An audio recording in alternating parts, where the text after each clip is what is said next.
Podname, o lugar para discutir sobre marketing de influência. Será que a comunicação mudou muito com a profissionalização dos influenciadores?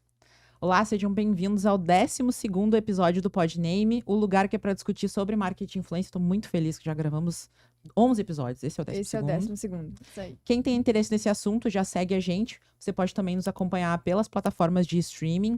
E toda semana tem um episódio novo sobre esse tema. Agora a gente tá postando nas quartas-feiras, então nos acompanhem aí. Eu sou a Bruna Veronese, uma das anfitriãs desse podcast, que são sempre gravados pelos Estúdios Hype. Então, Estúdios Hype, obrigada por nos acompanhar aqui. Os guris deixam tudo pronto pra gente chegar, só sentar com o notebook e já gravar com os nossos convidados. À minha esquerda, nós temos a Lilian. Estamos de par de vaso de novo. De novo. Oi, gente, tudo bem? Eu sou a Lilian Gusberti, a outra anfitriã do Podname. E hoje a gente tem uma convidada que pra mim é muito especial, porque a minha admiração por ela começou em sala de aula, né? E também é a primeira vez que temos uma profissional acadêmica e do mercado aqui. Então eu tenho certeza que esse papo vai ser muito valioso. Roberta Krause é doutora em Ciências da Comunicação, pesquisadora, professora de graduação e de pós na SPM, além de ser sócia fundadora da RK Consultoria em Marketing, que tem atuação nacional com projetos de gestão em comunicação e inteligência de mídia. E mais, ela também é finalista na categoria de professor do ano do Salão ARP 2023, a premiação anual da Associação Rio Grandense de Propaganda, e também é a mamãe da Valen. Muito bem-vinda. Obrigada, menina. Muito obrigada por ter Aceitado topado. Imagina, vir pra eu cá. agradeço, Acho que é o maior imagina. currículo que eu recebi até agora. A mini bio que a gente pede dos convidados. Mas isso acho que é Maior. visto de professora, assim, meio currículo Lattes, assim, né? Um troço Maravilhosa. gigante, pergaminho. Assim, mas obrigada, meninas, pelo convite. É um prazer estar aqui. Estamos muito felizes. E aí a gente gostaria, por favor, que tu começasse contando um pouco da tua história, que eu acho que é um baita de um gancho para inspirar, inclusive, outras pessoas que estão nos escutando e nos assistindo. Ai, que amor. Então tá, assim, na verdade eu sou formada pela SPM, né, e eu sempre conto essa história com muito carinho, muita admiração, porque eu sou a primeira professora de graduação a ser formada exclusivamente lá, a ser convidada a ser prof. Então tem uma história de amor, assim, de 20 anos, literalmente, em 2023, fechou 20 anos que eu entrei como aluna e não saí nunca mais, assim. Mas, então eu tenho graduação em publicidade, propaganda, tenho mestrado, doutorado em Ciências da Comunicação pela Unicinos e trabalho há muitos anos na área, assim, desde a época de estágio em agência, né? Sempre na área de gestão, que é a minha grande paixão, gestão em comunicação e mídia.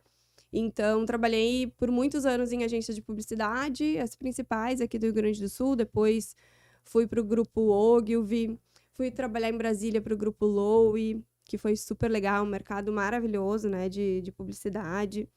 Trabalhar com governo é muito legal. Não é publicidade eleitoral, nem marketing político, né, mas a máquina pública enquanto cliente é muito legal.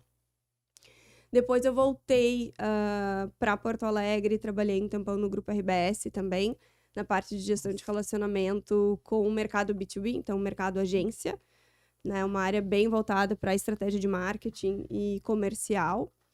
E foi quando eu comecei a empreender também na área de comunicação. Hoje já tem um tempo, né? Mas eu trabalho como consultora em comunicação. E sou prof, então, não sei quanto tempo lá na SPM, já faz bastante tempo, nos cursos de graduação em comunicação, administração, jornalismo e na pós-graduação também. Então, assim, é isso. Só isso, gente. Só isso, só isso. E com essa carinha, né? Com essa carinha de princesa, ela já fez tudo isso. Imagina, carinha de princesa. Não. E aí eu queria puxar de novo o gancho lá do início do nosso episódio, que é a pergunta se tu percebe que a comunicação, ela mudou com a chegada e profissionalização dessa galera que agora ocupa um belo de um espaço aí dentro da publicidade, né? Ocupa um espaço e um espaço super importante, Legal. né, Bruna? Porque, assim, a gente tem essa fatia do mercado que hoje... Vamos começar entendendo pela perspectiva das mídias, assim, né? Um papo mais prof mesmo, assim. Eu não gosto de falar muito de evolução, porque eu não acho que a gente está indo em direção a algum sucesso, não é isso, né? Uma linha reta, bem pelo contrário, uma coisa meio progressista, não é assim. Mas o que a gente tem hoje de reflexo no mercado da comunicação é o nosso reflexo de consumo, né? Então, das pessoas, então, como elas consomem as mídias.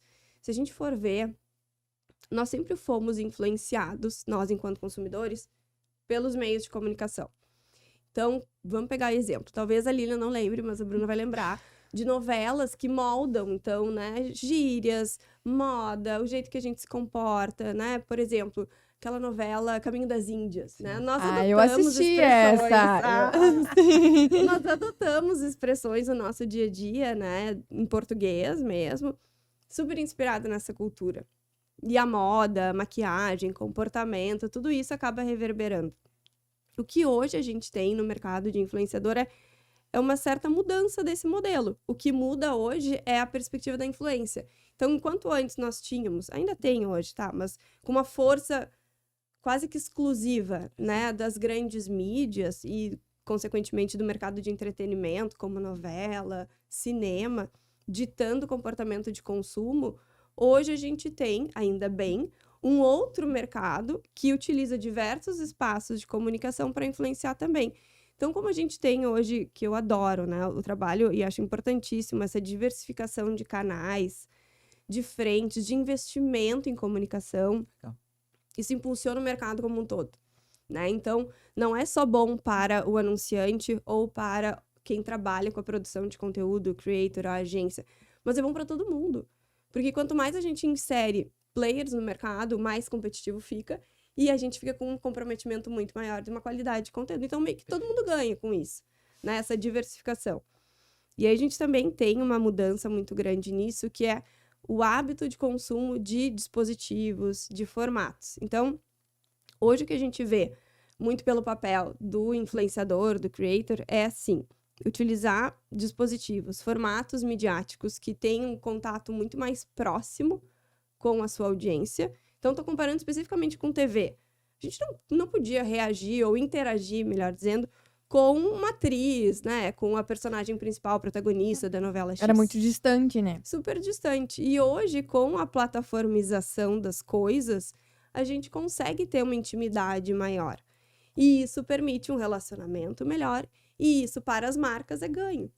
Então, olhando pela perspectiva do mercado, a gente tem essa diversificação de iniciativas que quem ganha, na verdade, é o consumidor, com uma entrega muito mais próxima, mais personalizada, mais engajada, uma estratégia de produção de conteúdo que, ao invés de a gente fazer o conteúdo voltado, que era o que acontecia antes, né, na grande mídia, eu tenho esse conteúdo e eu atinjo as pessoas. Agora a gente tem o molde do conteúdo de acordo com o que a pessoa quer receber.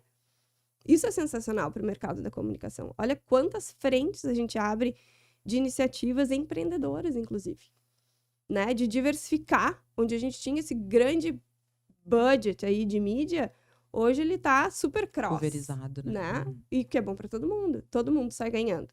Então a gente vê a mudança do comportamento de consumo de mídia refletindo, sim, no mercado publicitário, mas na minha visão é muito positivo.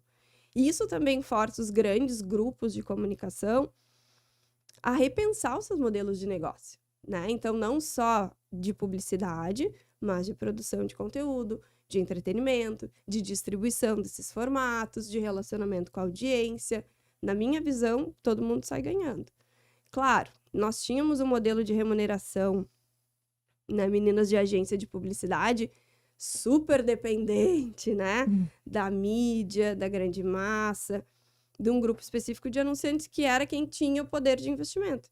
E hoje a gente tem justamente essa democratização de veículos, de anunciantes, de agências, de pequenos empreendedores que também podem entrar nessa disputa, né, pela verba. Então, na minha opinião, todo mundo sai ganhando.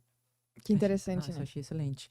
E uma coisa, né? Tudo bem que quem tá assistindo já passou essa data, mas nós estamos gravando esse episódio um dia depois do empreendedorismo feminino. Então, quero te agradecer por colocar na frente da mulher, porque, olha, que legal. tenho certeza que vai se desenvolver super bem a nossa conversa. Uhum.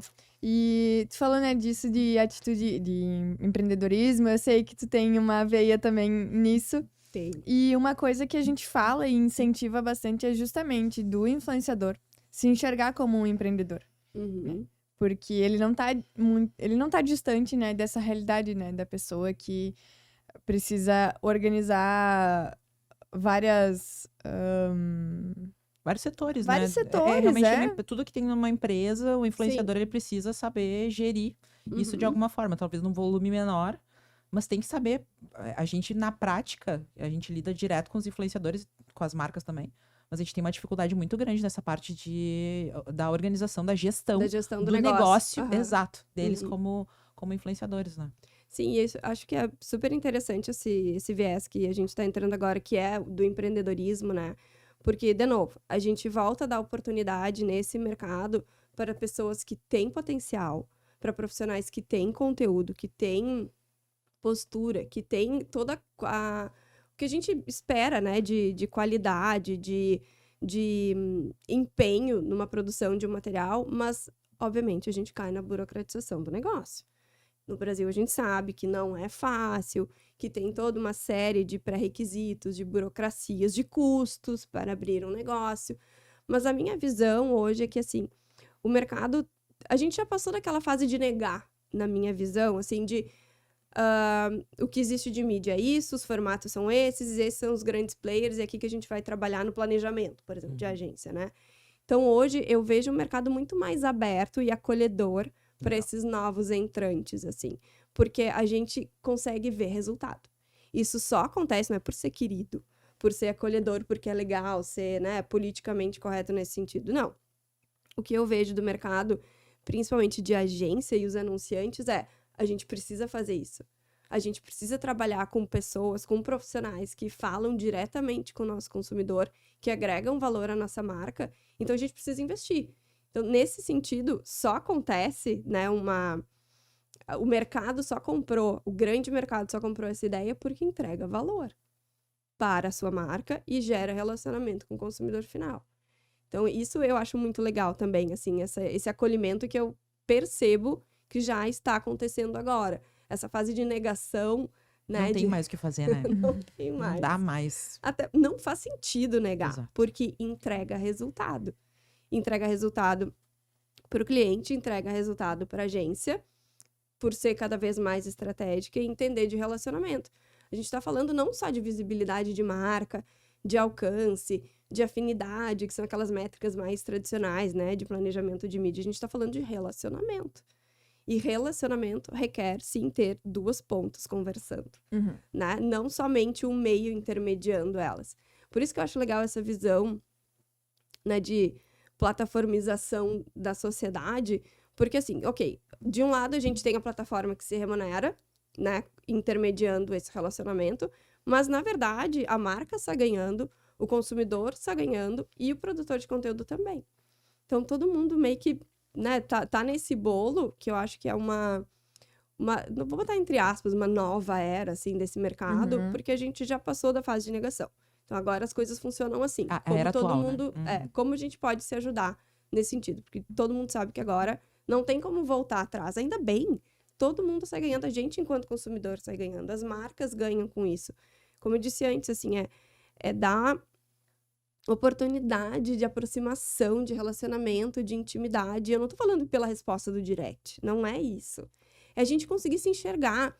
O que antes a gente tinha no testemunhal da Xuxa com Monange, convenhamos, né? Será que ela usava Monange, né? E hoje a gente tem uma perspectiva de que, olha, eu sigo pessoas que têm características que ou me prestam serviço, então eu gosto das dicas, eu gosto do conteúdo, ou me entretém, ou eu me inspiro.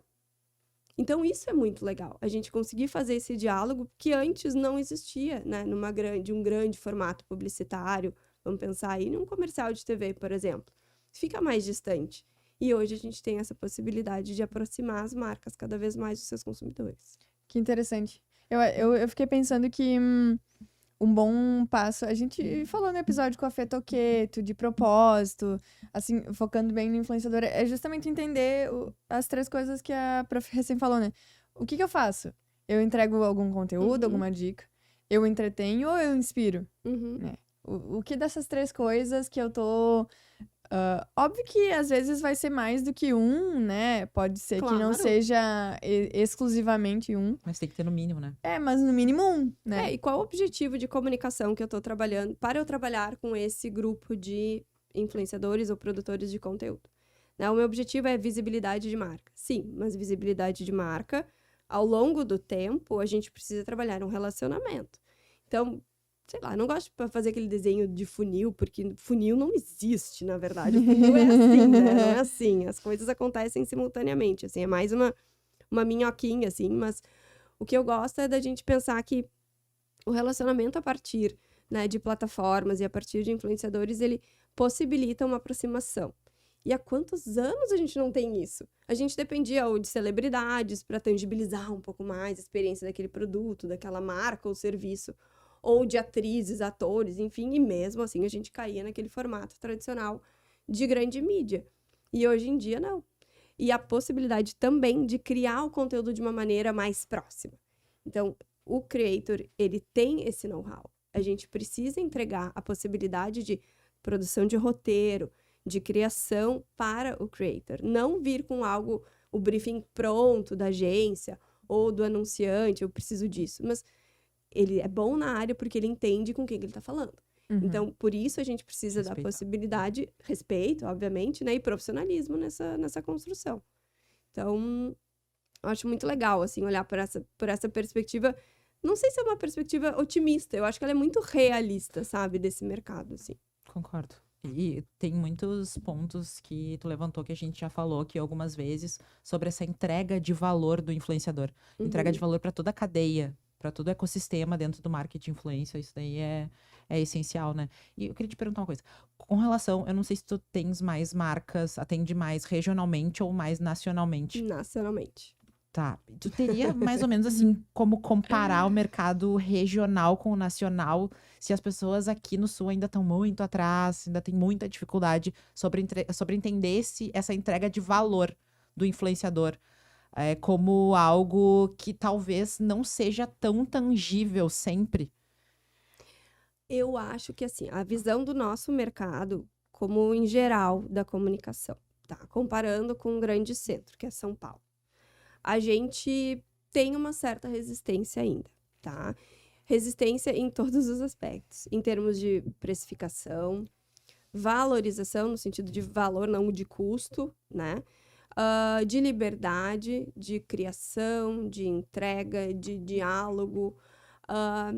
E eu vejo também o mercado paulista mais profissionalizado nesse sentido. Então, existe uma estrutura, obviamente, mais robusta, os maiores anunciantes estão lá, as maiores agências estão lá. Então, o mercado já está mais forte, né? Preparado para enfrentar. A gente tem grandes agências,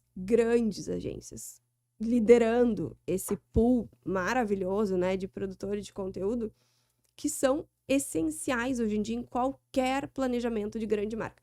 Qualquer, se a gente falar qualquer, não vou citar, mas qualquer grande marca hoje no mercado de comunicação, seja de moda, seja entretenimento, seja esporte, seja saúde, seja alimentação, né, que são os maiores aqui do Brasil, a gente vai ver que varejo, né, obviamente, independente do setor, a gente vê que eles sim levam muito em consideração na sua etapa de planejamento de comunicação estar com influenciadores, além da mídia.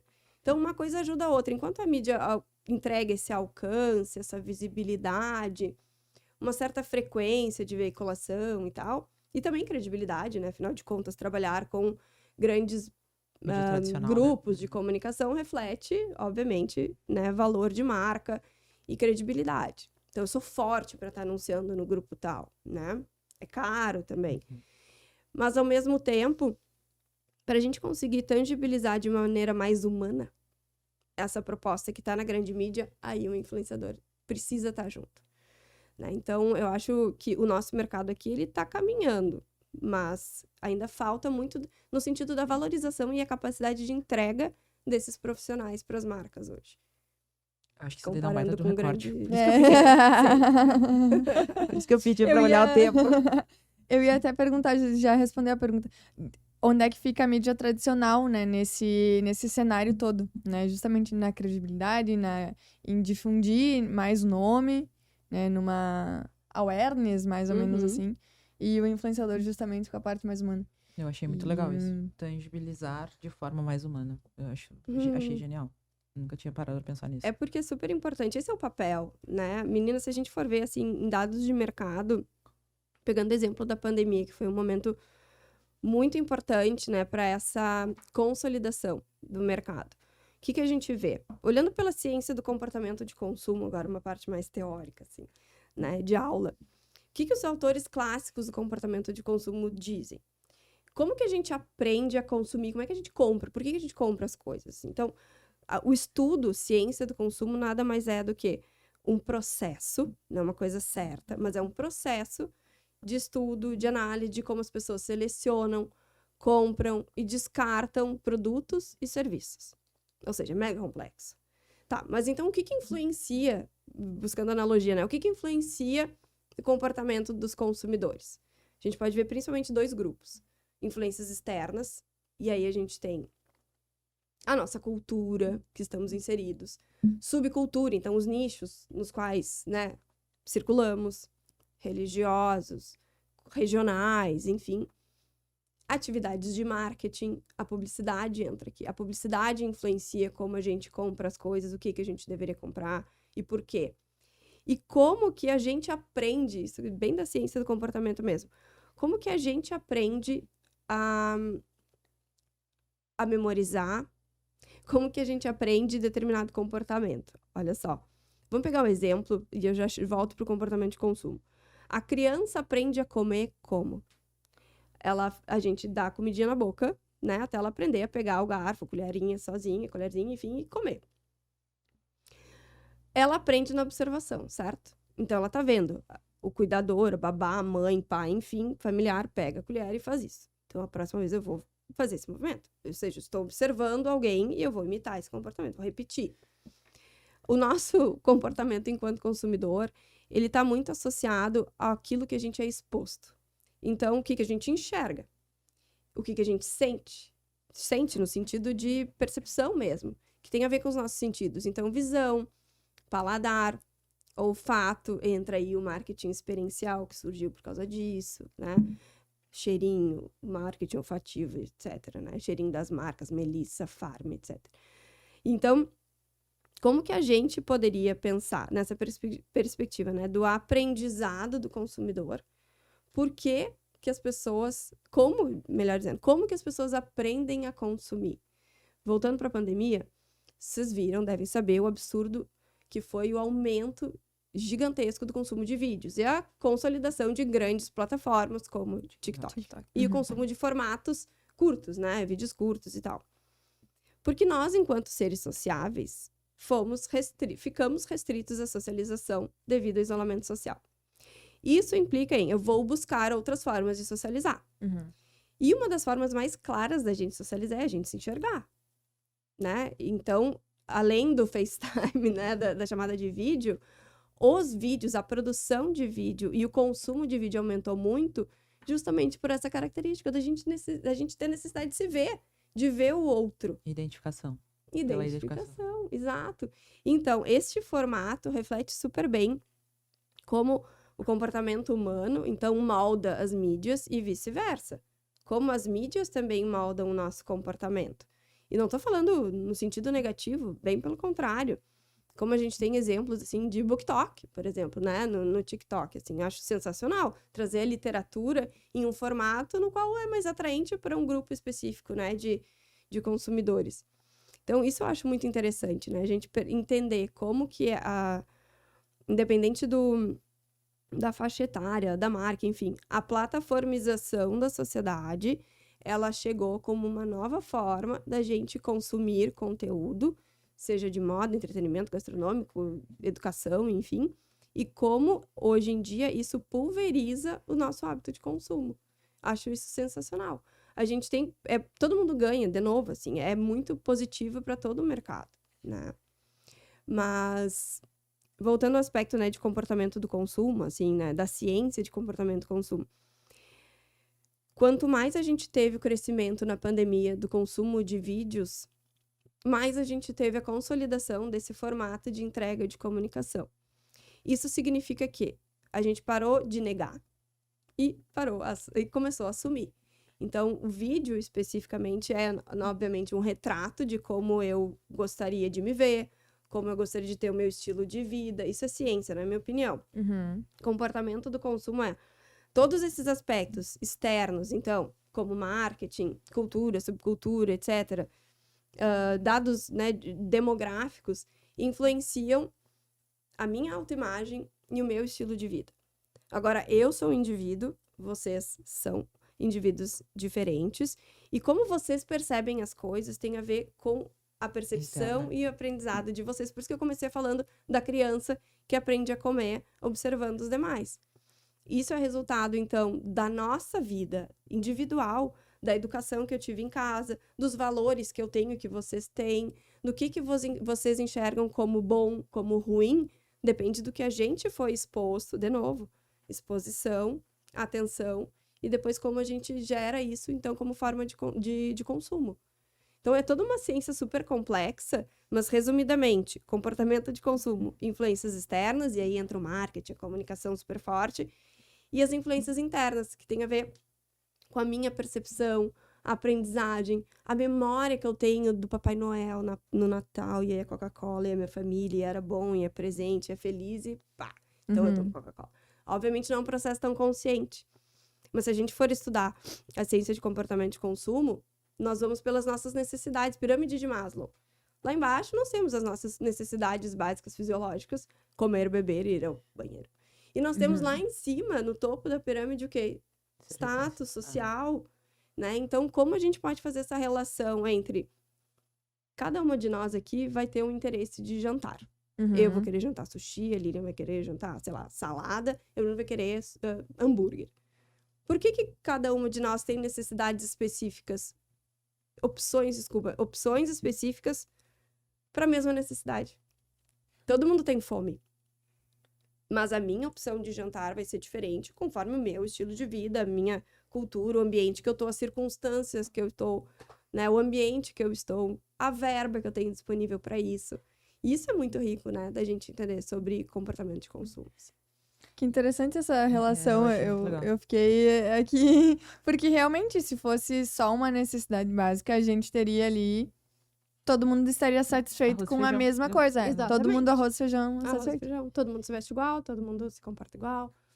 E tem muito relação também com realmente status e coisas assim. Ah, eu quero ir naquele restaurante. Tá, e por que tu quer ir naquele É restaurante? a água de garrafinha normal e E a é. voz, né? Que é o clássico que utilizam. Isso. E eu acho legal porque, assim, ó, isso também interfere muito na forma como as pessoas, daqui a pouco, recebem a comunicação. E aí, recebem um hate, por exemplo. Tem gente que lida muito melhor com isso. Tem outras pessoas que, daí, qualquer coisinha já é o ponto pra estourar ou se fechar, né? E é bem complicado. E aí a gente entra nesse aspecto do relacionamento, que é tão importante, né? Por que as pessoas têm essa necessidade, então, de compartilhar a sua opinião com alguém que até mesmo desconhece a sua existência? Por que a gente tem essa necessidade? A gente não fazia isso com o Jornal Nacional. Eu não concordo com essa notícia. Não existia esse espaço de diálogo. E nem com, às vezes, as pessoas do teu convívio, a gente fazia isso, né? Ai, não ficou bem esse pijama que tu colocou hoje de manhã, ficou horrível, não valorizou o teu corpo. Tipo, e isso acontece muito, né? As pessoas se sentem no direito só porque eu trouxe a minha opinião, então tu trouxe a tua opinião, eu posso ir lá e dizer se eu gosto ou não. Não, né? Não, isso é muito doido, né? Porque aí a gente esbarra em outros aspectos, né? Da psicologia, enfim, que não é o nosso foco aqui. Mas olhando pela perspectiva do mercado, né? Isso também abre uma possibilidade da gente repensar produto, serviço e relacionamento. Então, como uma excelente forma de feedback do cliente, né? Um excelente canal de relacionamento, de teste de produto, de análise de performance de produto ou serviço. Produtos de beleza entregam muito bem isso, né? Como um canal de relacionamento super aberto, assim. De ter essa possibilidade de ouvir o consumidor de uma maneira muito genuína. Muito transparente, né? Isso tem um nome, social listening, né? O social Essa parte, listening. né? Mas assim, o social listening, na verdade, não enquanto uma das métricas lá que a gente tem que acompanhar no planejamento, dentro da nossa performance, etc., mas como uma possibilidade de melhoria contínua de entrega de produto e serviço. Então, a cor funcionou, o cheiro não tá bom, a entrega, sei lá, chegou amassado, ou o produto não estava disponível na loja X que a gente anunciou que estava disponível. Então, essa possibilidade de relacionamento é super legal, que antes não existia, né? Não existe nos grandes formatos. E a gente entra num outro aspecto que é muito legal, ok? Dentro das plataformas de redes sociais, plataformas sociais, isso é ótimo. Mas vamos ver pela outra perspectiva, né, meninas, do mercado tradicional de comunicação migrando para esses espaços. E eu adoro o caso do BBB para isso, assim. Como a gente tem uma programação líder de entretenimento, de conversão de anúncio, né, comercial, maravilhosa, e como que este programa, este conteúdo foi disseminado para outras frentes para atingir públicos com interesses distintos. E esse conteúdo é editado conforme esses espaços vão, né, se multiplicando. Por exemplo, a gente tem, obviamente, conteúdo editado e, às vezes, aberto na Globo. A gente tem Globoplay. A gente tem as próprias mídias sociais dos participantes, né? Enquanto forma de disseminação do seu posicionamento enquanto marca. E consolidação, de repente, nesse mercado. A gente tem a própria plataforma G1 trabalhando junto para disseminar esse conteúdo, né? Então, são formatos diferentes. Eu tenho Globoplay ao vivo, eu tenho Globoplay editado, eu tenho conteúdo em texto, eu tenho conteúdo em vídeo editado, eu tenho ao vivo na TV e eu tenho Multishow que complementa. Então isso é super legal, né? Pela perspectiva de anunciante, é ótimo, porque antes eu comprava um canal específico e ficava restrito a ele. Agora, olha como a gente tem essa possibilidade, esse leque de contato, né? E ao mesmo tempo, eu gosto muito do case BBB, inclusive escrevi um estudo de caso sobre isso. Legal. Num próximo livro do Kotler, que vai sair, que é exatamente esse aspecto, né, do brand lift, que a gente chama, né, que é a capacidade que determinada programação de mídia tem de elevar a visibilidade e a procura da marca pós-exibição publicitária. Então, imagine o seguinte, a gente compra, sei lá, um espaço publicitário de 30 segundos na TV e a gente normalmente fica restrito àquele espaço de tempo mesmo, de atenção. E quantas vezes a gente tá com a TV ligada e não tá olhando pra TV, e a gente tá, né, enfim, no celular, etc. Tá no carro, ouvindo rádio, enfim, um podcast tá dirigindo. Então, a nossa atenção fica fragmentada. E a partir do momento que a gente consegue medir o impacto daquela ação publicitária e o resultado que ela tem em tempo ainda, isso é sensacional. Que a gente chama de brand lift. Ou seja, eu exibi um conteúdo publicitário da marca X agora. Por quanto tempo isso reverbera nos canais próprios do meu cliente anunciante? Então, a gente tem uma média de 20 minutos de impacto pós-exibição publicitária ou de merchandising ou branded content. Tá, mas deixa eu te fazer uma pergunta. Só na mídia tradicional ou a gente consegue Aí a gente fazer isso consegue- com influenciadores, por exemplo? Exatamente. A gente consegue trabalhar com esse cross-mídia. Por isso que entrega tanto resultado também, né? Obviamente, a TV é um canhão. Sim. Não estamos negando isso. Mas o que é legal é pensar a TV e os demais canais como reforço de visibilidade de marca.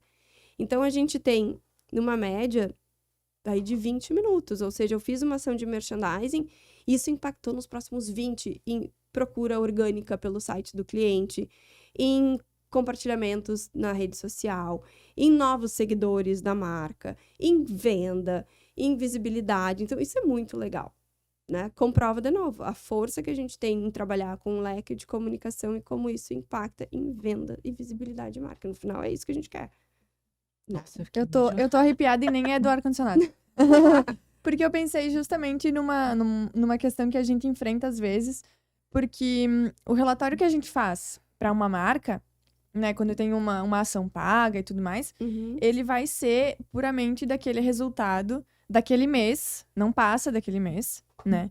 E daquele momento que o print foi feito, né, que o influenciador enviou o print, e com umas métricas muito limitadas, porque realmente pode representar, do que realmente representa, na verdade, né? E a gente faz, baseado naquilo. E às vezes eu sinto que a marca tem a visão de que aquilo é o resultado único, né? De Sim. que só aquilo que a gente tá mostrando no relatório, que é o que a gente consegue quantificar, né? É o que... E que muitas vezes a gente faz cálculos baseado meio que por baixo, pra nunca, assim, Sim. te dar um resultado que não tem como ser real. E tem, tipo, a noção, né, de que, é só aquilo. Mas, na real, não, né? É o que a gente fala de legitimidade, de um conteúdo de Sim, qualidade, lembra Que nem aproximação. redes sociais é um negócio que a maioria das pessoas elas não estão prontas pra comprar. Elas estão ali pra cuidar da Isso vida aí. de alguém, tipo, pra relaxar. Então, eu acho muito difícil a pessoa dali do post do influenciador, tá, eu vou comprar. Então precisa ter seria legal a gente conseguir medir esse tempo pra realmente ver a eficiência, a eficácia de ações. Isso Só que a gente tem uma dificuldade que a maioria das marcas, elas são regionais. Elas só trabalham, a gente tem uma dificuldade com isso também, que é só a ação de influenciadores. Tem algumas marcas que não trabalham em paralelo. Com outras iniciativas, sim. Sim. Sei lá, mídia paga. No mínimo, assim, Aham. sabe? Tá trabalhando com influenciadores, faz alguma coisa em paralelo pra tu poder ficar martelando na cabeça do teu cliente. Foi impactado pelo influenciador e depois segue sendo impactado. Não, né? É que o que acontece também, né? Hoje a gente tem diversas ferramentas que conseguem fazer essa medição, tá, meninas? Então, existem iniciativas no mercado que fazem isso. Só isso. Tem martechs que fazem isso, né? Então, são startups que visam medir performance de mídia constantemente. Ao mesmo tempo que a gente está medindo, como a Lilian trouxe, social listening. Então, eu tenho esse impacto aí de até 20 minutos, tem coisa boa e tem coisa Tem ruim. coisa ruim. Então, tem comentário negativo, tem experiências negativas sendo compartilhadas. De novo, aí a gente entra num outro aspecto da comunicação, que é gestão e reputação. Gestão de crise e reputação de imagem. Mas, uma das coisas que a Bruna trouxe que eu acho muito legal é como a gente pode medir, então, o impacto de uma ação de um influenciador que foi lá no topo, enfim, do funil, né? Na fase de awareness, né? De visibilidade.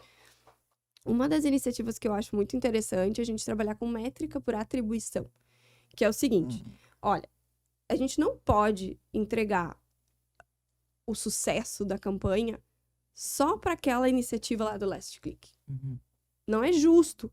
Porque eu tive um monte de outras iniciativas antes. Por exemplo, eu tive a visita na loja, eu tive o cliente que experimentou no shopping, eu tive aquela que começou a me seguir nas redes sociais, eu tive aquela que adicionou o produto no carrinho, abandonou, esqueceu de pagar o boleto, ou achou o frete caro, sei lá, né? São N possibilidades.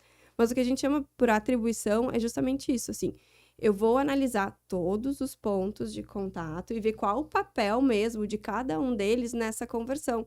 Não é justo só porque na última etapa do funil eu trabalhei, sei lá, com mídia paga, que ela leva o crédito por todo o trabalho que foi feito lá em cima. Porque não é assim que funciona. Conforme a gente estava falando antes, a nossa percepção, né, enquanto consumidor, tem a ver com influências externas, como o marketing, a publicidade, mas também com a nossa memória, como a gente guardou aquilo em algum lugar, né, do nosso cérebro e associou a coisas. Podem ser coisas positivas, coisas úteis, coisas negativas, coisas da infância, enfim. E aí o influenciador entra também com um papel muito forte para tangibilizar isso. Que tipo de associação eu quero criar quando eu uso o influenciador X para minha marca? O que ele representa? Qual é a autoimagem que ele reflete lá no seguidor? É uma inspiração? É um exemplo profissional? Ou é alguém que eu me divirto? Se a gente for ver pelos dados, né, recentemente a IAB lançou, inclusive, um resultado de uma pesquisa bem legal, nacional, sobre temas que os influenciadores mais produzem e o que as pessoas mais buscam, né, enquanto seguir e acompanhar influenciadores. Obviamente, as principais plataformas citadas é YouTube e Instagram. O formato, obviamente, é vídeo, mais curtinho, né? Mas o que elas buscam? Entretenimento, educação, gastronomia. É estranho, né? Bom recorte, ó. Saúde. E lá embaixo a gente tem moda também. E eu sou um pouco cri-cri em relação a isso, porque às vezes a moda leva, né, como carro-chefe. Trabalhar com influência quer dizer desfilar para a marca X na frente da câmera. Não é isso. A gente tem tantos exemplos extremamente positivos de artistas, de pessoas que se tornaram artistas, então, na rede social e nas plataformas, por conta, obviamente, do seu talento. Então, elas estão entregando um entretenimento de qualidade, né? Independente se a gente gosta da Virgínia ou do Zé Felipe. Eles são competentes na sua área de atuação. Muito. E eles produzem conteúdo para o seu nicho específico. Eu sei que agora é uma coisa meio polêmica, né? Não é todo mundo que gosta. Mas eu não tô avaliando qualidade nem nada disso. Eu tô avaliando a entrega deles. A capacidade de entrega. As pessoas que os seguem, o que elas estão buscando? Sim, tem um tom de inspiração, é óbvio. Sim, tem um tom de também crescer na vida e tem o tom do entretenimento, da dança, da diversão, do aspecto familiar, da casa, do dia a dia da família. Ela, enquanto empreendedora, o que ela significa enquanto empreendedora? Ela como chefe, sinto muito, chefe da família ali, né? Ela, então, como representante feminina dessa nova geração aí até os 30 anos, que não depende do cara para ter sucesso. Ela é extremamente competente dentro da sua área de atuação e, obviamente, trouxe a sua estratégia lá de produção de conteúdo para uma marca própria. E eu não vou nem citar aqui o faturamento, mas assim, todo mundo acompanha isso. Mas eu acho muito legal a gente entender o que cada um desses influenciadores e qual o papel que eles têm naquele outro aspecto que eu estava falando, que é da autoimagem, que reflete, então, nesse seguidor, nessa seguidora. Tá, eu tenho uma pergunta. E esse saber o papel, é papel de quem? É papel da agência que contrata, é papel da marca, é papel do influenciador, é papel do seguidor do influenciador? De quem que tu acha que é esse papel aí de saber a posição do influenciador? Eu entendo que o influenciador tem que ter essa consciência muito clara. Gente, isso aqui é importante. Eu fiz essa pergunta sabendo a resposta. Eu acho isso muito importante. Por que estão me seguindo? O que eu agrego? O que eu represento? Né? Enquanto pessoa, enquanto indivíduo, enquanto influenciador profissional. Quais são as áreas, né, então, que eu gostaria de estar associada para minha imagem de marca, né? Porque, assim, entrando mais na perspectiva de acadêmica mesmo, assim. A gente está falando de imagem de marca. O que essas pessoas representam enquanto marca? Né? Marca mais humana? Sim, óbvio. Tangível? Sim. Realista? Muitas vezes, sim. De dia a dia, de rotina, sem aquele glamour que se imaginava, que se vivia uns anos atrás, né? Sem esse compartilhamento da rotina do dia a dia que é tão importante para tangibilizar que são pessoas reais, né? Mas o que a gente vê muito, assim, é esse cuidado muito grande com a qualidade do conteúdo para o que estão buscando quando me seguem. Então, pode ser uma inspiração, como eu disse antes? Pode. Então, o que significa eu trabalhar com isso? Quais são as minhas palavras-chave, meus eixos principais? Por exemplo, quando a gente trabalha com gestão de marca, existem dois aspectos, assim. Existe a identidade da marca, que é pelo viés enquanto emissor.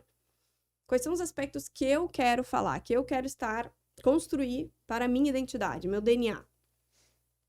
E existe um outro aspecto que é a imagem da marca, que é o que as pessoas percebem quando eu comunico. E nem sempre isso acontece, né, de uma maneira alinhada. Quando isso acontece de uma maneira, quando existe essa congruência, esse alinhamento, essa interseção, é o que a gente tem de posicionamento, como um posicionamento forte.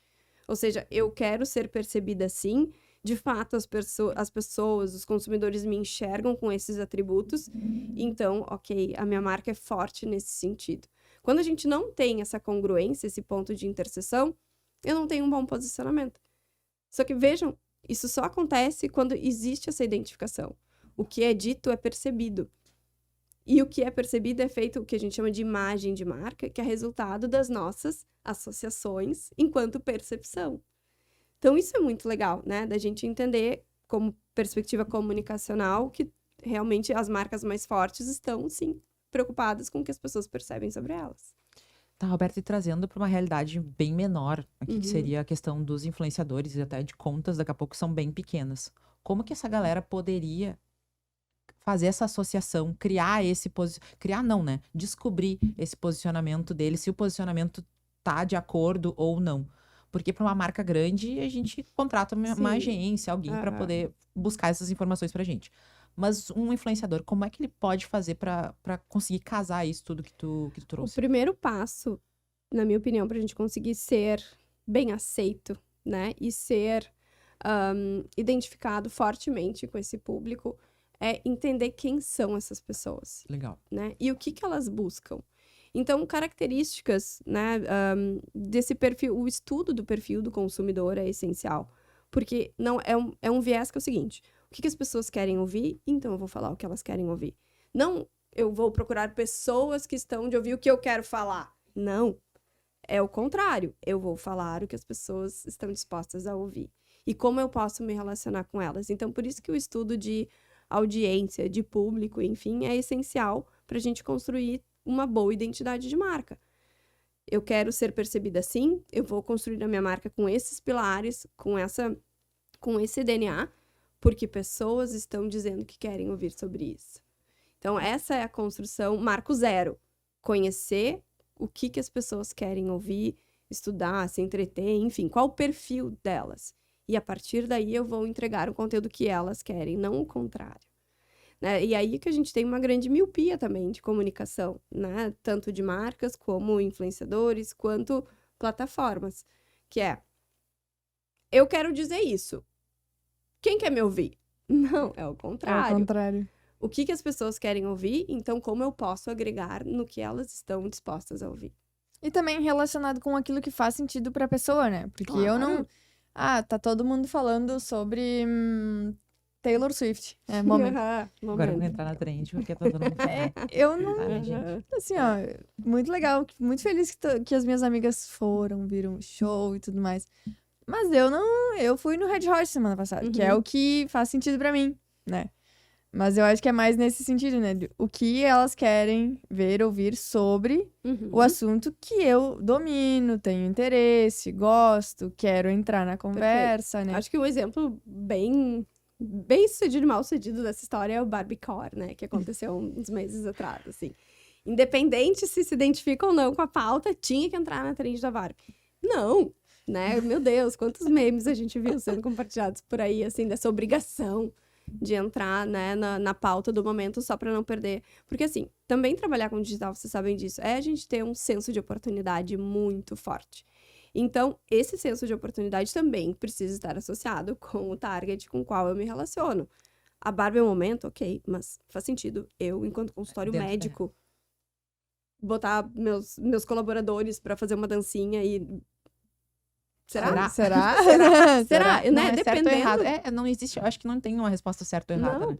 Depende muito do posicionamento da marca. Exato, E exato. eu acho que a questão do influenciador, a gente volta para os primeiros episódios, que é, por exemplo, a Tati falando aqui da questão do planejamento. Uhum. Precisa se organizar. Tipo, é uma coisa básica. Tu é uma empresinha lá e tu precisa entender com quem tu fala. Sim. E aí, fazer o início, né? Que daqui a pouco é até pegar e criar umas perguntas Uhum. pra tua audiência, pra tu entender quem é que se conecta contigo. E justamente tá muito fácil de fazer isso, né? Tu não precisa contratar uma empresa de pesquisa, de Não, mercado pra gente, fazer... faz um Google Docs enquete. ali, É. né? Faz E aí um tu vai ver quem te formulário. respondeu, tu já sabe quem é o teu público, porque às vezes a Sim. gente pergunta, quem é teu público? Aí os influenciadores mandam um print dos analytics do Aham, Instagram. Não é, gente. Não é isso. Seguidor não é a pessoa que necessariamente consome o teu conteúdo. Ele pode te Exatamente. assistir, não te dar um Aham. like, não Uhum. fazer nada. Ou só Exato. te seguir justamente pra encaminhar num grupo com amigos pra fazer um hate, né? Pra falar mal, né? Exatamente. Isso é essencial, né, meninas? Qualquer planejamento, seja uma grande marca, seja o mercadinho da esquina. Quem vai na minha loja, né? Que tipo de compra faz? Como compra? Com que frequência vem aqui? Como paga? Será que volta? Então, são aspectos super essenciais, assim, pra gente construir qualquer plano de comunicação. Primeira coisa, qual o meu objetivo? Depois, com quem que eu estou falando? Qual o perfil dessas pessoas? Quais são os interesses dessas pessoas? As dúvidas, os anseios, por que eu tô aqui para conversar com elas e como eu posso dialogar a partir desses aspectos aqui, né? Então, isso é super importante.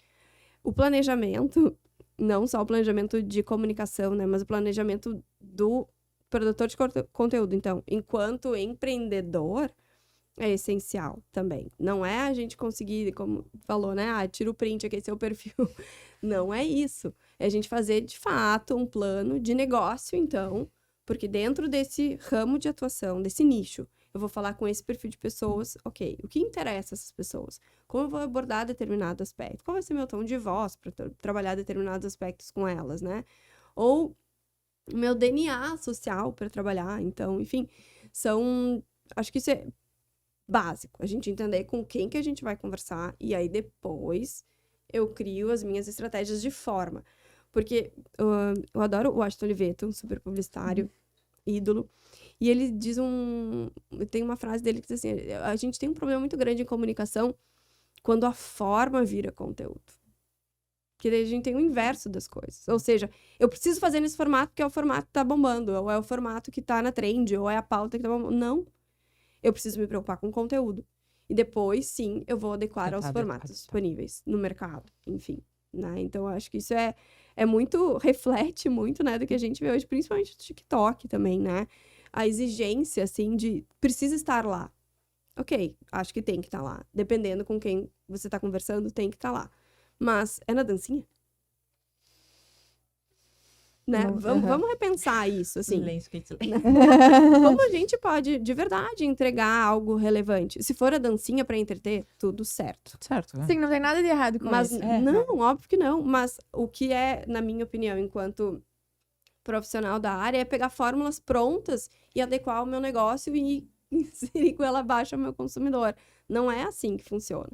Todas as histórias de sucesso e todos os que a gente entende, né, como premissa básica de planejamento de comunicação qual é o meu objetivo, com quem que eu estou falando, como que eu vou fazer isso, em quais canais eu vou fazer, quanto que eu vou investir. E como que eu vou acompanhar esse desenvolvimento, né, que são as minhas métricas de acompanhamento, KPIs, enfim. Achei essencial esses pontos que tu trouxeste agora, até porque a gente tem milhões de influenciadores, então quem realmente não se adaptar a esse mínimo de organização vai entrar numa vala comum. Porque a galera que iniciou há muito tempo atrás, que estourou, ok, né? Pegaram o início das plataformas. Ótimo. E aí, agora, o que vocês vão fazer, entendeu? Não tem como tu gravar um vídeo exatamente como o da Boca Rosa gravou há 10 anos atrás. Não é mesmo? E achar que daqui 10 anos vai ter uma empresa de cosméticos e beleza e tudo mais desse ramo e tá milionário, que nem ela, né? Acho que... elas servem de exemplo, Com assim, certeza. né? Óbvio, Com empreendedoras. inspiração, Incrível, assim. Sou super fã também pela perspectiva do empreendedorismo, assim, e da visão, né, de enxergar neste espaço uma possibilidade de negócio e profissionalismo, porque vocês sabem, é dedicação 24 horas. Sim. Né? Como de fato reverberar isso de uma maneira relevante dentro do que eu sou capaz de produzir. Acho incrível. Mas se a gente não faz um bom plano de negócio, né, que é isso que eu falei para vocês, assim, qual vai ser, com quem que eu vou conversar, qual o meu objetivo de estar aqui, quanto que eu vou investir, vou fazer o meu Media Kit, a minha defesa, sabe? Com quem que eu estou conversando, quais são os formatos mais adequados, mas principalmente, né, meninas, isso também depende do anunciante ou da agência dar espaço para esse criador, então, de fato, contribuir. Não é só gravar dentro do briefing, mas, poxa, ele tem a possibilidade de ouvir, de conversar, de ter um contato mais próximo com o seguidor e mais humano, talvez, né? Porque esse que é o ponto alto, né? Na verdade, um dos pontos altos de trabalhar com influenciador. Sim, é isso. A gente trabalhar o relacionamento e a humanização, né? Que se fala tanto, essa humanização das marcas, assim, que é, de fato, trazer aspectos, não só aspectos humanos, mas para o dia a dia, como essa marca pode fazer parte, estar inserida em uma rotina de uma pessoa que eu admiro, que eu me identifico, que é uma inspiração. Eu acho que esse é um desafio realmente para a galera que ainda não se adequou, né? Sim. Para poder estar realmente profissionalizado, minimamente preparado para o mercado, porque a coisa vai continuar crescendo, os investimentos eles vão continuar aumentando, só que também na mesma proporção vem chegando muita gente nova. E pessoas que querem, crianças, né? Eu quero ser um influenciador, né? Porque não tinha isso, né? Eu quero, qual a profissão? Eu quero ser um influenciador. Um youtuber? Eu quero ser um youtuber. Eu lembro quando eu era pequena, eu falava que eu queria ser professora. Não sei por quê. Acho que era porque era a profissão. era a profissão que tava bem tangível comigo, né? Uhum. Porque eu tinha... Os meus pais não estudaram, então as pessoas que estudaram e que eu olhava... Bom, eu acho que eu vou estudar. Eles estudaram, eles são professores. Então, eu Uma quero ser inspiração. professora. Uma inspiração. Aham. Imagina só, nem imaginava, né, que ia mudar isso. Pra mim, todo mundo queria ser professor, assim, ó. Sempre, todo mundo ia querer ser Que professor, amor, sabe? que amor. E agora, eu quero ser influenciadora digital, né? E acho Sim. que até o surgimento de cursos de influenciadores digitais, que Sim. já aconteceu, demanda essa, mostra essa demanda de profissionalização do mercado, né? Quando começa a ter tem um Uhum. curso pra isso. Então, tu precisa se aperfeiçoar. Não é só, tipo, pegar a câmera do celular, ir lá e gravar um conteúdo, Não. soltar na internet. E Isso, tem toda... isso há 10, 15 anos atrás era assim. Hoje Mas, o mercado não permite isso mais, né? Se a gente quer ter um espaço e consolidar uma carreira e entregar valor para os parceiros comerciais, não é abrindo do nada a câmera e falando o que eu quero falar, não é assim, né? Demanda um planejamento e também, né, meninas, eu vejo como uma super oportunidade mesmo de mercado de ver, assim, quais espaços eu posso estar inserido, quais marcas têm valores similares aos meus enquanto creator, né? Porque é possível hoje a gente mapear isso, né? Então, poxa, eu posso direcionar a minha carreira para esses aspectos aqui que eu vejo como importantes na minha trajetória e que as marcas também se identificam com essa linha de pensamento. Então, opa, aqui também está um caminho. O que a gente, pela minha perspectiva que eu vejo, assim, são profissionais também de início de carreira meio que tentando atirar para todos os lados, Exato. né? E isso é um problema, porque com qualquer área, você não tem um foco, né? Uma área específica para trabalhar, um mapeamento de clientes e parceiros que podem, então, enxergar na minha produção, na minha entrega, algo relevante para seus clientes, suas marcas, enfim. É a mesma coisa, plano de negócio.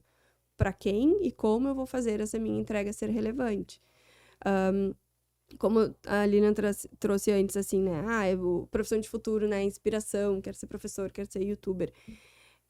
Mas isso ainda reflete a nossa realidade midiática hoje. Então, enquanto na tua infância, a tua referência de inspiração, de conhecimento, estava restrita àquele... A figura, né? Aquela figura do professor que tem conhecimento. Hoje, eu busco um assunto que eu gostaria, sei lá, uma receita. E vejo influenciadores que, nossa, dominam muito. Ela é minha referência para esse assunto. Verdade. Isso é incrível, né? Como oportunidade de carreira. Assim, eu acho maravilhoso. A gente consegue dar a ferramenta para isso. Agora tem que, sim, se profissionalizar para entregar, de novo, a melhor qualidade de conteúdo e melhor valor na sua produção. E tem uma coisa, né? Além do planejamento, eu anotei aqui que a gente precisa de uma profissionalização também na execução, né? Antes de falar disso, eu acho que só porque tá ligado mesmo. E é uma responsabilidade, né? Sim. A palavra do influenciador. Porque às vezes, eu sinto isso que às vezes... não que não seja levado a sério, mas que não é... Não se tem a percepção da responsabilidade que se tem, né? Na verdade, trabalhar com comunicação é muito responsável. A gente precisa ser responsável por trabalhar comunicação. Não porque eu tô aqui na frente do microfone que outras pessoas podem ouvir, mas o posicionamento jornalístico, né? Então, enquanto empresa de mídia, grupo de mídia, a responsabilidade de dar o conteúdo, a notícia de fato como ela aconteceu, sem esquerda, sem direita, sem meio, o relato do que aconteceu. Ser um colunista, né? Dar a minha opinião, isso é ter responsabilidade. Qual o impacto da minha opinião sobre a sociedade, sobre os modos de consumo, né? Isso é trabalhar com comunicação independente do seu formato, exige sim muita responsabilidade. Jornalismo, obviamente, publicidade também, igualmente relevante, mas independente do formato, né? Comunicar algo impacta em alguém. Porque eu não falo com a parede, eu falo com alguém ou muitas pessoas. E isso gera um impacto.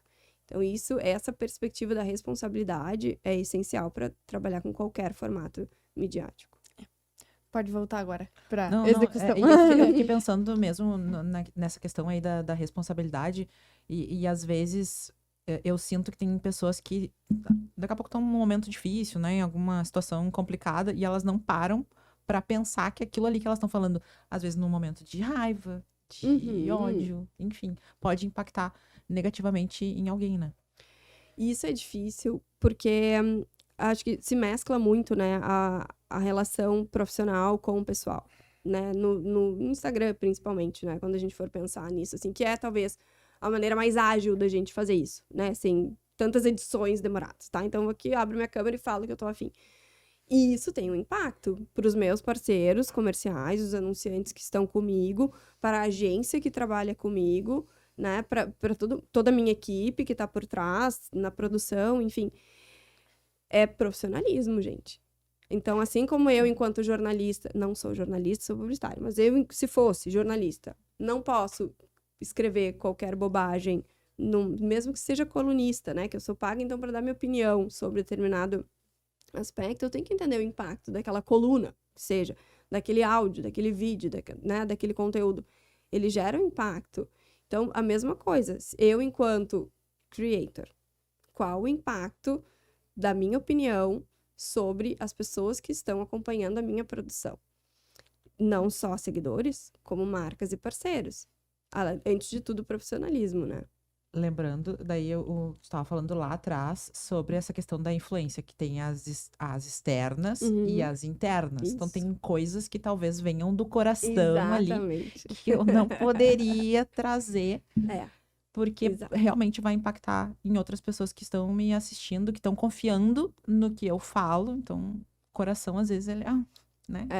Exatamente. Mas, ao mesmo tempo, é difícil comentar sobre isso, porque são pessoas falando com pessoas, né? Então, como a gente pode também ter uma capacidade de filtro do impacto da minha fala, enfim, do meu vídeo, sei lá. Mensagem, né? Da mensagem, independente do formato, né? Da mensagem para as pessoas que estão me acompanhando. São indivíduos conversando com indivíduos. Isso é o essencial da plataformização das coisas, né?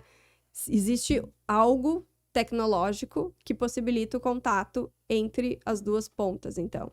Quem produz e quem se interessa por aquela pauta. Mas, ao mesmo tempo que as marcas buscam cada vez mais humanização, a gente tem que, de fato, lembrar o que nos torna humanos do bem. Exato. É isso. É a comunicação para o bem, é a comunicação que agrega, a comunicação que enriquece o mercado, o dia a dia das pessoas, né? Então, como a gente... Porque é uma responsabilidade social, na verdade, né? Trabalhar com comunicação. E entender que o ser humano, às vezes, ele tá na dor, né? Tá na Isso. dor. E não Só tem que talvez, problema. exato. Só que talvez o momento da dor não seja um momento que tu precisa te conectar, porque ela não vai vir de forma racional. Tu não vai conseguir pensar e botar um filtro, talvez, ali na mensagem que tu tenha que passar, né? A gente também precisa lembrar, né? Apesar de serem pessoas falando com pessoas, eu estou aqui representando o quê para este seguidor? O que eu represento, né? Enquanto família, profissional, né? Então, qual o impacto da minha opinião sobre este aspecto nessas pessoas que estão me acompanhando? Sim, somos todos humanos, mas o que nos torna, então, como produtor de conteúdo é também essa responsabilidade de trabalhar com comunicação. Não posso falar qualquer coisa. Não posso falar tudo. Não é assim como eu não posso falar tudo para vocês. Exato. É a mesma coisa, só que ainda temos contratos com, né, parceiros comerciais, com agência, com veículos, enfim, que ainda mais nos ajudam a moldar, não é moldar, a blindar, talvez, esses aspectos mais críticos e negativos mesmo, assim. Tá. Nossa. Aí, voltando para a questão do planejamento, né? Além do planejamento, que é o pré, a gente entende que daqui a pouco a pessoa vai soltando lá, daqui a pouco vídeos, mas chega um momento que ela precisa parar e dar alguns passos para trás para poder criar esse planejamento de fato. E no meio do caminho, dá um outro passo maior ainda, que é profissionalizar a execução do trabalho. Que a gente tem uma grande dificuldade de questão de prazo de entrega, de realmente ler o que é enviado, de observar as informações que foram passadas, né? Porque às vezes a gente trabalha com muita gente, a gente passa as informações e as pessoas realmente, elas perguntam exatamente o que já foi passado. Sim. passam do prazo. Uhum. Então, são coisas que dentro de um profissional, uma pessoa que se diz profissional, não tem como aceitar, né? Isso é muito bom esse ponto, assim, porque se a gente for trabalhar, leva para outro lado, para veículo tradicional, não tem atrasar. Não tem. Atrasou, não veiculou, não enviou o material, perdeu espaço, Perfeito sabe? isso. Então, é a mesma lógica. Se a gente quer ser, a gente já me colocando nesse universo, mas se a gente quer ser competitivo, a gente tem que ser igualmente profissional enquanto a relacionamento e entrega de conteúdo e de produção. Se o conteúdo não for entregue no prazo, eu dou a possibilidade para a minha marca, enfim, né? Eu, enquanto influenciador, eu entrego de bandeja para outros veículos. Então, enquanto a gente não trabalhar com essa profissionalização de produção mesmo, de responsabilidade, de prazo, de planejamento com o cliente, etc., eu não estou ajudando a nossa aqui categoria. Eu estou ajudando o mercado formal, que sim, existe há muitos anos, existem regras, existe SEMP, existe CONAR, existe toda uma regulamentação a favor, né, das boas práticas aqui de mercado e de conteúdo, mas que também ajudam a formalizar o processo. O jornal fecha a tal hora, envia o arquivo até tal hora. Eu preciso receber até esse horário, senão perdeu a veiculação. No trabalho com produção de conteúdo, precisa ser assim, senão a gente também acaba não sendo competitivo com um mercado que já é mais robusto, né? Exatamente. Em termos de espaço. E acho que é muito fácil para nesse bastidor, uma pessoa, não gostei do trabalho, não, o vídeo, mas tu não gostou do vídeo, não gostou da entrega? Não, foi muito legal, rendeu muita venda, mas eu tive que cobrar 1000 vezes pra pessoa me mandar pra aprovar o conteúdo, eu tive que ficar lá Por favor. respondendo o briefing, eu tive que perguntar, e aí, já gravou? E aí, tudo bem? E aí? Me avisa quando botar na pasta. Pô, sabe, parece que a gente tá Aham. babá, assim, né? Assim, ó, pedindo pra pessoa, vamos trabalhar, sabe? Sim. E a gente explica dentro pra galera que trabalha conosco, né? Nós não somos agentes de vocês, nós somos colegas. É isso aí. Então, parte do processo é nosso e parte do processo é de vocês. A parte de vocês precisam estar organizados. Não sei se tu vai botar na agenda do Google, se vai botar um despertador no celular. Não me interessa. Eu preciso que tu entregue. Entrega. Aham. E se tu for viajar, o conteúdo tem que ser produzido antes, né? Te organiza. Te organiza, Óbvio. sabe? É uma coisa que é como um trabalho normal, né? É um Sim, trabalho. É um trabalho. E isso eu acho muito legal também de tocar nesse aspecto, porque existe uma certa ilusão, assim, né? Assim como a tua ideia de ser professora, existe uma ilusão que eu vejo pela perspectiva que eu tenho em contato com muitos estudantes ainda no ingresso do curso, assim, desde lá do iniciozinho do curso. E existe uma ilusão de que a comunicação, o marketing digital... Sou contra o conceito marketing digital, porque marketing é marketing. E estratégias digitais são estratégias digitais, estratégias tradicionais, offline, são estratégias, né? Mas existe uma promessa, assim, que todo mundo vai ser milionário, né? De sonho, todo mundo vai ser milionário e vai trabalhar, sei lá, em Miami. De casa, trabalhando de casa. Exatamente, ganhar em dólar. Que maravilha que existe esse sonho, mas no dia a dia vocês sabem que não é assim. Nossa, gente. Não é esse sonho. O dia a dia, ele pode, sim, óbvio, atingir seu sonho de morar onde for e ser milionário, bilionário em relação a isso, ótimo. Mas o que vai ser o básico, né, nesse processo todo? É a responsabilidade e o comprometimento com os contratos de trabalho. Isso é o mínimo.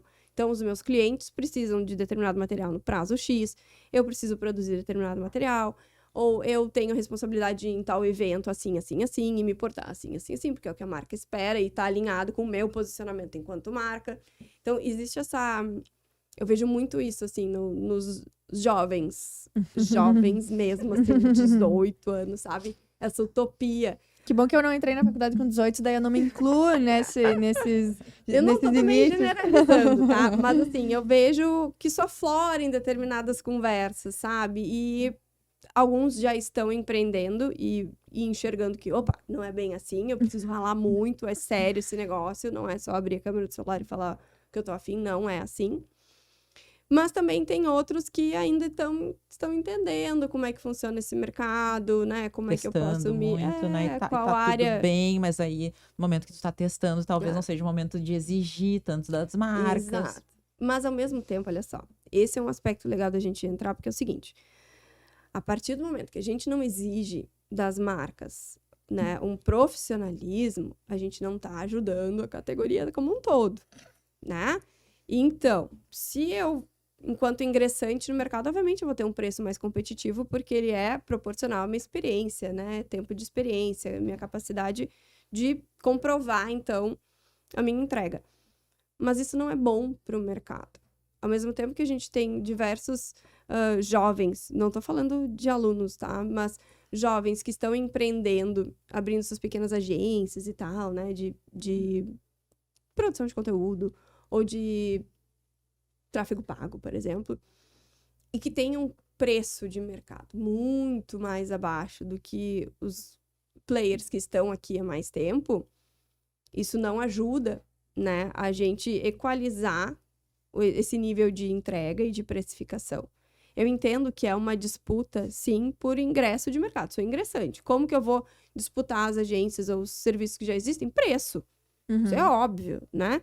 A não ser que eu tenha um mega diferencial, que, bom, aí eu consigo cobrar um pouquinho mais.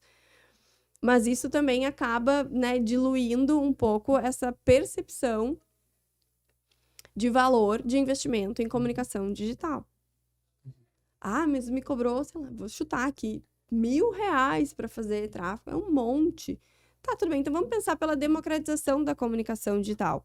A padaria da esquina vai poder anunciar, o mercadinho também, a tia do bolo vai começar a anunciar, ótimo, beleza. Então tá, esse é o meu nicho, beleza.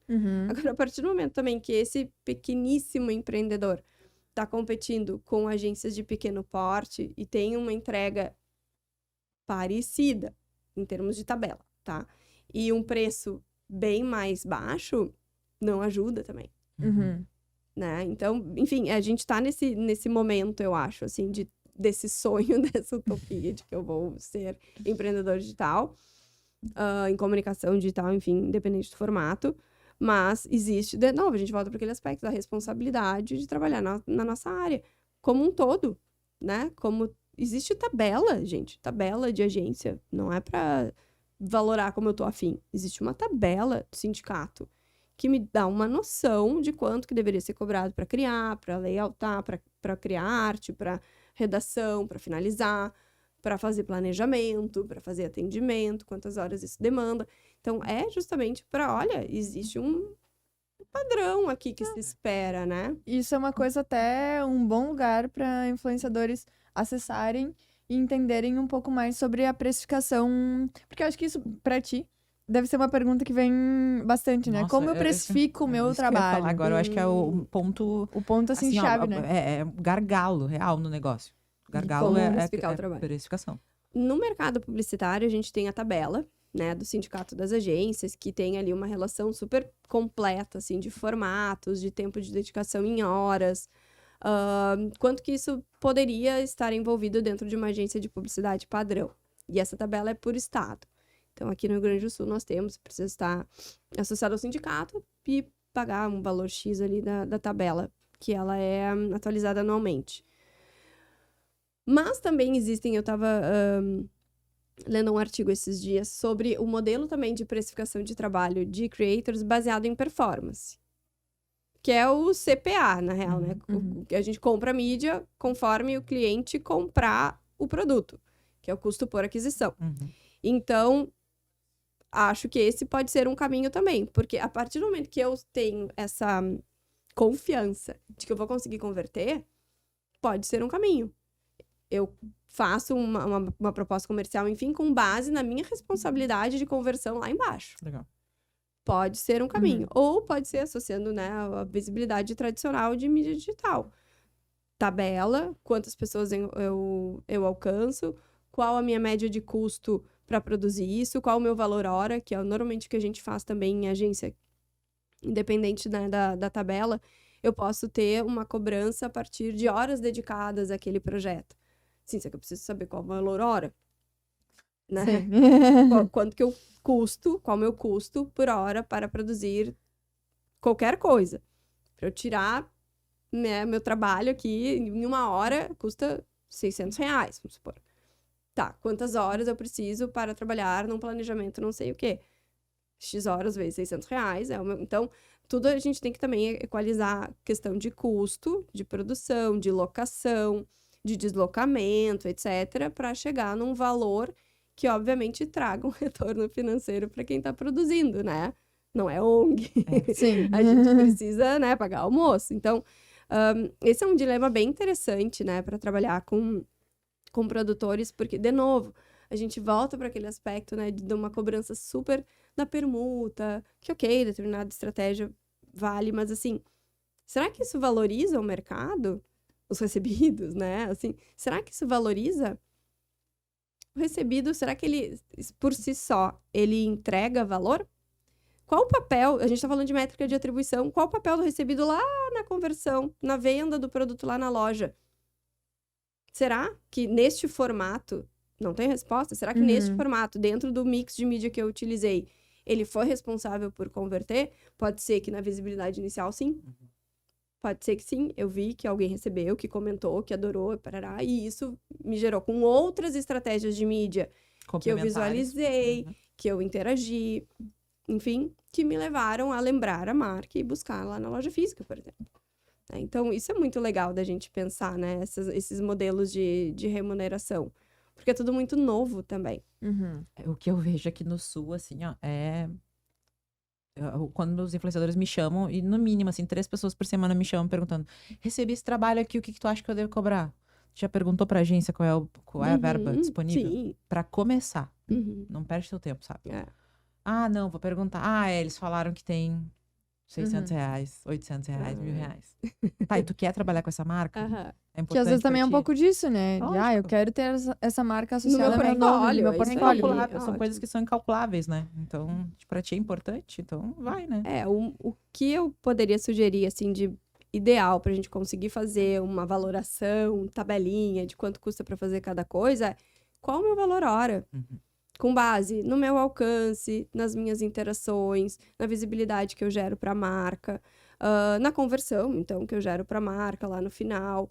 Então, tem que ter um trabalho muito atento a isso, assim. Qual é o valor da minha hora para eu conseguir entregar isso que o cliente está pedindo de uma maneira que traga qualidade, relevância e que também me remunere por isso. Que afinal é para ser o teu trabalho, né? É o teu trabalho. Então, qual é a minha remuneração para dar visibilidade dentro das minhas pautas para uma marca que quer estar associada a essa temática?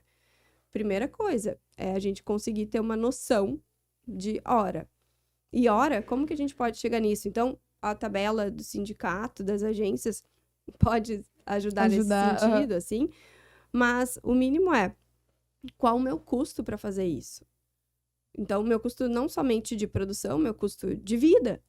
Eu vou viver disso, qual é a minha remuneração? Falando de pessoas que estão iniciando, então, né? Qual a minha remuneração ideal?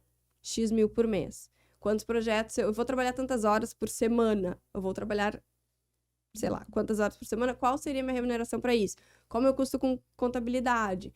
Impostos, etc. Vamos fazer coisa, né? By the book, assim. Eu tenho que abrir uma empresa, eu tenho que gerar nota. Como que isso gera também de impacto para a gestão do influenciador enquanto negócio. Isso é essencial, assim. Porque a partir disso a gente começa também a profissionalizar o setor. Eu tô falando de pessoas que estão iniciando, né? Obviamente. Profissionalizar a área e isso, sim, agrega para todo mundo. Lógico. Todo mundo sai ganhando. A marca que entrega, o parceiro comercial que visualiza essa profissionalização é alguém sério que eu posso confiar, que tem uma estrutura, que tem toda uma lógica de custo, de produção de conteúdo, de entrega, de prazos, de cronograma, de responsabilidade, de métricas, qual o impacto do trabalho dele, enfim, lá no meu planejamento, conversa com a agência, senta junto para fazer. Isso é super importante. Que demais, né? Nossa. Uma verdadeira aula. Exatamente. Não, tanto é que eu tô me sentindo em aula aqui e que eu até esqueci de mandar a galera curtir na metade ali do episódio, compartilhar se estiver gostando do papo. Eu esqueci de fazer isso antes, então eu tô fazendo isso agora. Se tu gostou desse papo, deixa o like, deixa o comentário. E tu tem mais alguma pergunta? Eu quero agradecer ao pessoal dos Estúdios Hype, né? Pelo espaço de sempre, deixar tudo pronto pra gente, que a gente não precisa se preocupar. As pessoas acham que fazer podcast é super difícil. Não é, gente. É só se organizar Contratar com as Hype. Hype. Mas, óbvio, procurar informações sobre a pessoa que estará conosco no episódio. E aí chega já com tudo pronto aqui, só ligar a televisão e a gente começa a gravar. E, prof, tu tem mais alguma coisa que tu gostaria de contribuir? Na verdade, Falar. queria agradecer, meninas. Foi ótimo. Tô à disposição também para futuros papos. Foi ótimo. Vamos, a obrigada gente quer demais. montar uma mesa redonda com os Opa. profissionais que passaram por aqui. Legal. Pra diversificar, assim, né? E ter cada um dentro da sua área. Acho essencial. Ia ser muito incrível. Ia ser, aham. E Bora, a gente da vai... mesa. Mas a Os gente- profissionais Os foda, profissionais a gente já tem. A gente vai ter que dar um muito jeito legal. aqui, ó, de virar essa mesa aqui, de repente, aqui nos estúdios Rai pra poder fazer esse episódio. Mas daí vai ser uma long live, né? Vai ser uma Bom, 8. é verdade. Mas então, galera que nos assistiu, muito obrigada. Deixa aí o seu like. Fala pra gente se tiver alguma sugestão Legal, de alguém tragam que... pautas. de alguma pauta ou de alguém que vocês gostariam que a gente entrevistasse. E mais uma vez, muito obrigada, sério, prof. foi Minha incrível. admiração, Eu que porque agradeço. cresceu mais ainda, Ai, né? que Já era vida, que enorme e amor. cresceu mais ainda. Imagina. E é isso aí. Até semana que vem. Até com um novo semana que episódio. vem. Tchau, tchau. Tchau, tchau. Tchau. Podname, o lugar para discutir sobre marketing de influência.